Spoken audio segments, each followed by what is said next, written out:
Hello internet! For those of you who are out of the loop, I just dropped a song called CLOUT Chasers, which is the first single off of my debut record, Bothered, Unbothered. This record is going to be under the project Jer, which is me. I'm Jer.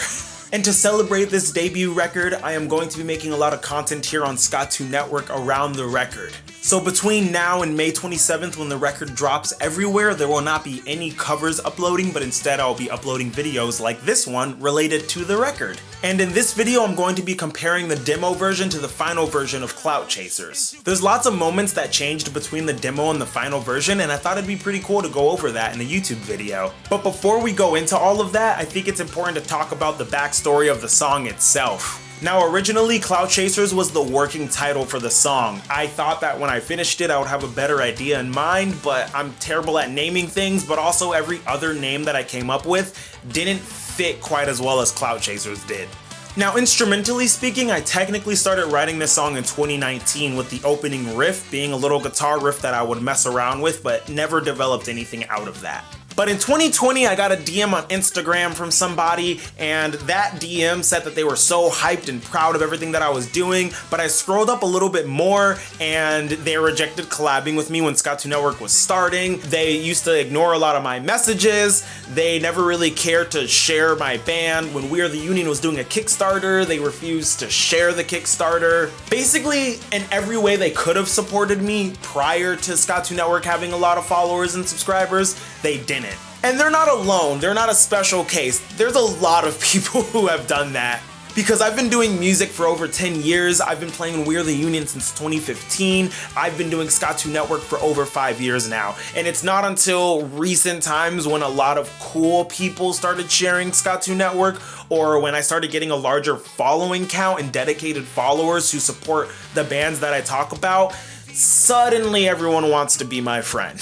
And these people want to pretend that they always cared about me, but like they just straight up didn't. And it's just really annoying when people are like that, because you just don't have to be like that. You should be supporting artists to support them because you think they're good people or because you like the art that they're doing, not because they can benefit you. And there's lots of great bands and artists out there who have always supported Skatunenetwork or We Are The Union or any of the things that I've done. Like one of the first reasons I went viral was because The World Is a Beautiful Place shared 2 videos that I did. Granted, one of them was pre-Skatunenetwork era, but the other one was one of my first covers, being A World Is a Beautiful Place cover in early 2018, I want to say. Actually, no, it was early 2017. I keep forgetting this channel is over 5 years old now. But they've always been super supportive. It was also them, Slingshot Dakota, and Soul Glow being the only 3 bands out of a lot of bands that I asked who shared the We Are The Union Kickstarter in some way. But it wasn't cool to share a Kickstarter or whatever, the same way it wasn't cool to play ska or be friends with ska bands. But now that ska's popping off, you know, people want to be all a part of it and pretend that they were always down. But we see you, and we see when you were cool guying us and being too cool to even care about anything that we did. And I don't know, it was just really frustrating, especially coming from the world of DIY, where like as long as you're working hard, as long as you're supporting everybody, you're building a community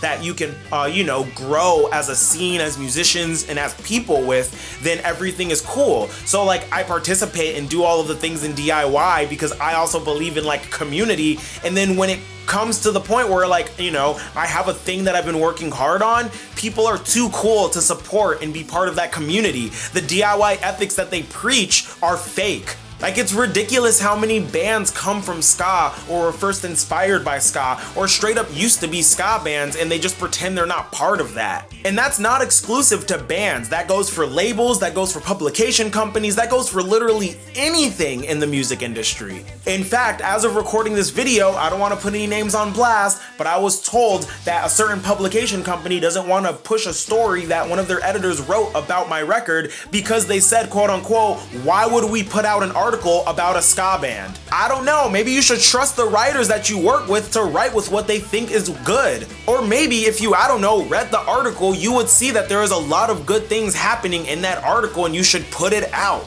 And I'm not saying that because it's about me, I'm saying that because so many ska bands have suffered for so long because people think they're too cool for it and never give them the time of day, not realizing that these bands are good and worth time as much as any other band is. And that's what CLOUT Chasers is about, the frustrations that birthed this song. And people are starting to realize that it is financially viable to have ska bands be on your tours or be your friend. And I don't want you to be a part of my circle if you're only going to fuck with me if you think it's financially viable for you. Because that's not what DIY is about. That is not what punk is about. A lot of y'all had your chance to support us and you blew it. You showed your true colors and you showed that you really don't give a fuck about us. So without further ado, let's get into Clout Chasers.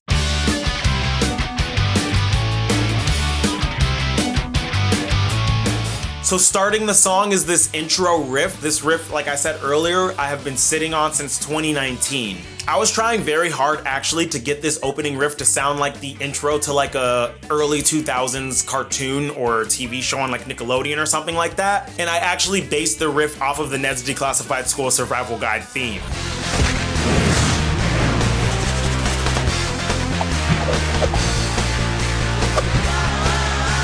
And that's like something people always talk shit about when it comes to ska, saying, oh, well, it sounds like cartoon music or whatever. But like, yo, cartoon music slaps. Why is that an insult? I constantly wish so many TV show theme songs were just actual musical bands and artists that I could listen to, you know? So in this intro riff, a big difference between the demo and the final version is there are no horns in the demo version. That was an idea presented by Reed in the studio. She said there was something missing from that area and I agreed with her, but I didn't know what to put there. This is a reminder that if you are writing music, you should work with the producer when you're going to record it.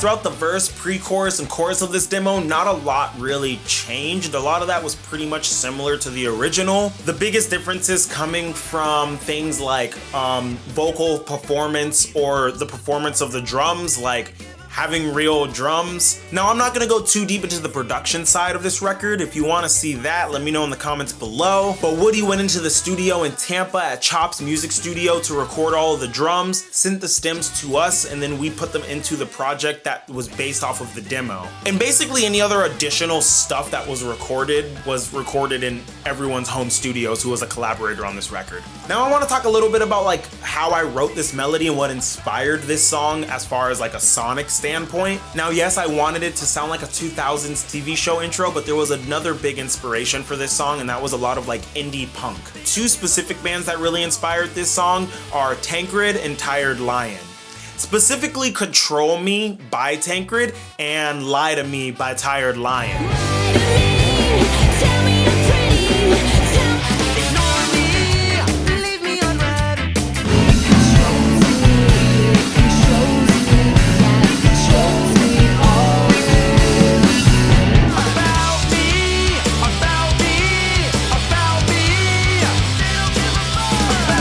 Music theory nerds out there, the major 2 is one of my favorite things to do in a punk setting. It kind of gives it a really 90s indie punk sound. The song is in D major, so your major chords are D, G, and A, but the first 2 chords of that pre-chorus are B to E major.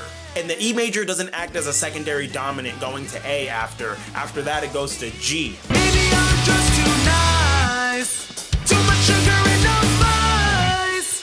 I'm investing way too much into people who couldn't give a single fuck. Following that first chorus, you go back into that intro riff where that is pretty much identical to the beginning of the song. The only difference is now there's a dedicated horn part. Now, we didn't copy and paste that riff from the beginning of the song because there was the dedicated horn part, but we did add that tag from the beginning of the song. That little bow, wow, wow, ba-da-na, bow. We took that from the beginning of the song and added that in right before the second verse.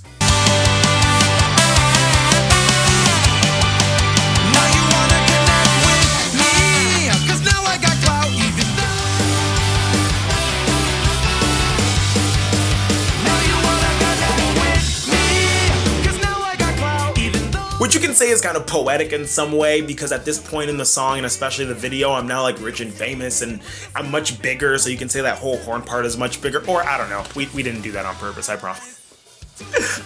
Now the second verse is probably where the most change has happened in this song. In the original demo, it was very similar to the first verse. Upstrokes, some ska organ, bass line, you know, not much changed. Reed completely gutted all of that except for the bass and drums, and then replaced it with like this really groovy guitar part. And I think this part works so well, especially given like the original intent of the song musically is to sound like a 2000s TV show intro. And then the groovy guitar just gave me like these real Scooby-Doo vibes. That's the best way I can describe it. Now you wanna connect with me, 'cause now I got clout, even though there's no doubt you didn't give a fuck about me. Too cool to be seen hanging with the Sky Band back in 2017. This is why I like to have other people play guitar and also produce the song, because they have ideas that I would have otherwise never thought about. The second pre-chorus of the song is not much different. We changed a few words around, like instead of I was being way too nice, we changed it back to maybe I'm just too nice. Just little things like that, and like dropping little words here and there that didn't need to be there to put the message across. Going into the second chorus, right off the bat, there was the main horn part that appears in the back half of the second chorus.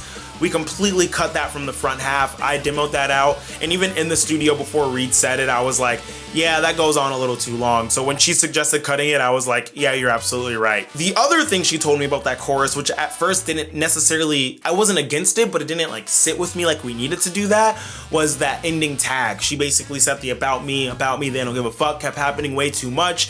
And she suggested we do like a little tag at the end. We ended up with the they don't give a fuck about me. And I think that works perfectly. The way it kind of gets out of the way once the trombone solo starts to come in.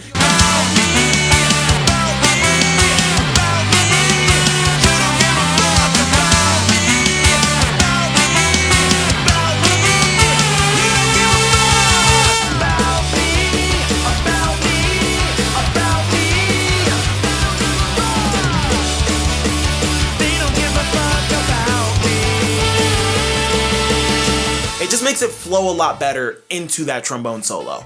Speaking of the trombone solo, it is slightly different. Actually, only like 3 or so notes are different. In the demo,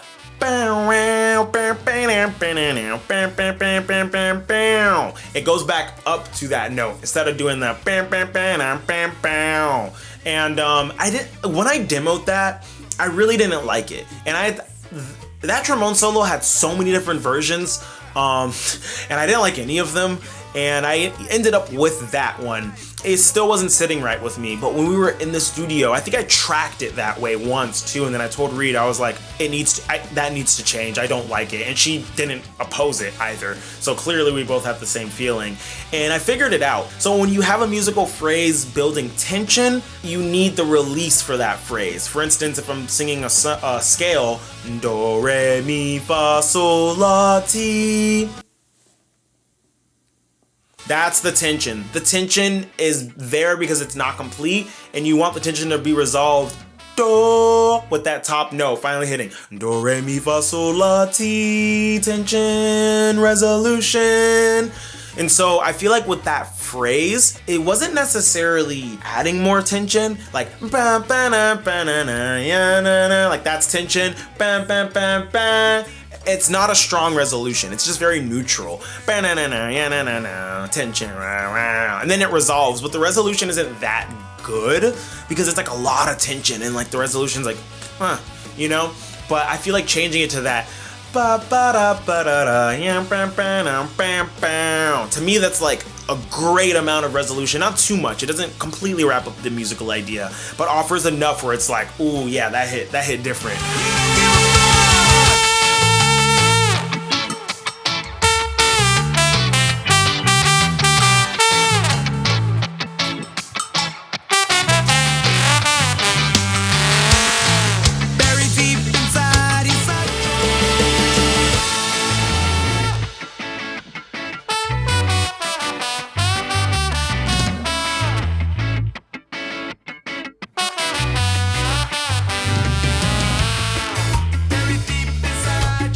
And then you have the I think all of that was perfect. I really liked that. The performance was a little better because I was trying a little harder. Also, I record better when I'm not recording myself. So Might have been both of those, who knows. The demo was just to get the idea across. Also, while writing this entire outro section, I was listening to a lot of calypso, salsa, samba, just a lot of like Afro-Caribbean genres in general, and like a lot of like Latin music that derives from like Afro-Caribbean and West African rhythms. So having like all of these vibes with the percussion was just really integral. Like everything I was writing had so much percussion in it. Like the genre formed from calypso, it formed from mento, and had lots of other influences coming from the Caribbean as well as from like America. But the influences that were coming from the United States also were African American genres that date back, if you go back far enough, to West African music, West African rhythms. So I really tried to like hone in on all of that like Afro-Caribbean music that I had been listening to and really drive that vibe through this section. Now in the demo, the percussion stops once those distorted guitars come in, but in the final version, the percussion keeps going, and that's simply because Doug, who recorded the percussion, just kept recording. And we dropped it into the project and we were like, wait a minute, that actually sounds really good.